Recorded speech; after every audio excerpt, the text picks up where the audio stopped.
Hey everyone, and welcome to a video where I think we have to ask ourselves, is Massachusetts doing it again? Are they railroading another woman? I'm of course talking about the Kelsey Fitzsimmons trial, the trial where I'll be honest, and I've been fence sitting this one because this is a case of he said, she said. We know the setup to what happened. Police arrived at her house. They walk into a room. At some point, she pulls out a pew pew, either in this direction or somewhere in the cops' direction. That's what we had to go with. As I mentioned Sunday, they have revoked her bail, and I had listened to the bail hearing, and I thought the judge was she wasn't fair. And she was painting a picture.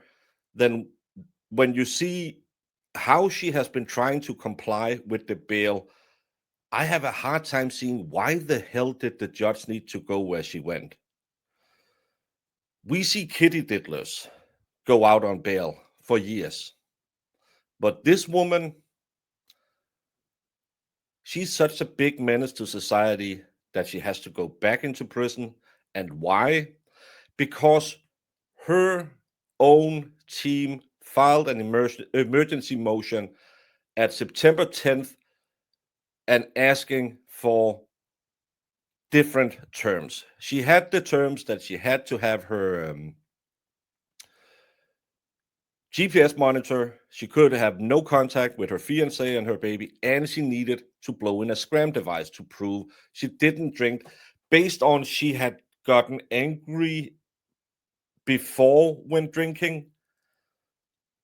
But she's also with a GPS tracker. She has to stay at her parents' house. Her defense team then reaches out to the court and says, hello, she has a hard time because she has cracked ribs. She has injuries to her chest area. She has a hard time doing the scram. Could we please do a P test or something else so she can stay compliant because it hurts her? Not only does they file this motion, they even get an affidavit from her doctor stating that, yeah, I have looked at her. She was the one who admitted her to Massachusetts.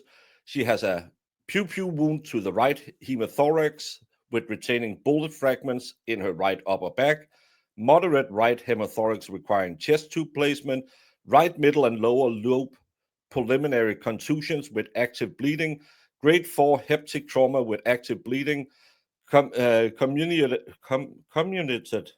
right posterior 12th rib fracture, right anterior 11th rib fracture with a costochondrial junction. In my medical opinion, a fracture to the 12th rib can cause pain that may persist for several months after the injury.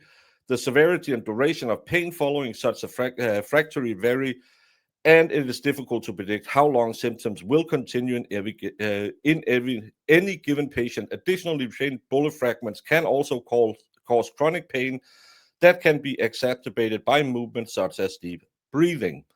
This is the surgeon who saw her when she arrived at the hospital, claiming, yes, there can be problems doing a scam test. They also have her probation officer, Jeff January, under oath saying she did the test in front of him. She passed it every single time, no alcohol, but she then doubled over in pain. And he testifies, the probation officer testifies, she is compliant, no violation, no reason for an arrest. He's an officer of the court. She's playing by the rules. But what does the judge say? Nah, we have medical professionals saying, yeah, she could have these problems doing the test. We have a probation officer saying, even though she doubled over in pain, she did it. And all they are asking is, could we please consider a different method? We have the motion where they're saying, in a hearing that preceded the pending reconsideration move, the court expressed its concern that it desired medical evidence relative to Ms. Fitzsimmons' condition and on the assertion that her broken ribs could impede with the deep breathing necessary for the scam device, causing pain or trauma to the defendant. The defense has obtained a letter from her surgeon addressing these concerns and corroborating Ms. Fitzsimmons and her mother's previous filed affidavits and files are true and accurate copies. Wherefore, the defendant requests that an alternative means of alcohol testing be implemented, such as urine testing. So again, they are not saying take her off the urine testing, take her off the alcohol testing. What they are saying is she wants to work with the government. She wants to be compliant, but she has physical pain doing that one thing that the court has ordered her to do. She can go 10 minutes from her house, do a pee test, and she can go right back with a GPS tracker on, nothing there. So why on September 11th, at a hearing in front of Judge McCarthy again, does the judge just steamroll through this? She doesn't care about the trauma surgeon's letter. It's not enough proof, and says that, well, if she's in pain, that equals a non-compliance. She doesn't look at the reports. You can't do any of the urine swabs, nothing. And instantly puts Kelsey back into prison. This woman, who had been out for 3 days, compliant with everything, even though it caused her physical pain, are chucked right back into a prison. Why? That's the big question. Why are they treating her like she's a menace to society? There's no proof of that. The grand jury denied what the prosecution was going after. This woman was a danger to herself. Potentially, we don't know what way that's going to come out in court at some point. Why did the judge feel the only remedy was tossing this woman back in prison and then we'll have a hearing on October 7th? As I said in the beginning, I was offended on this one because he said, she said cases is always some of those where you're thinking, well, of course, she's giving us the best version of what happened. They're giving us the worst version of what happened. But there's nothing in this case that makes me see this is the only remedy.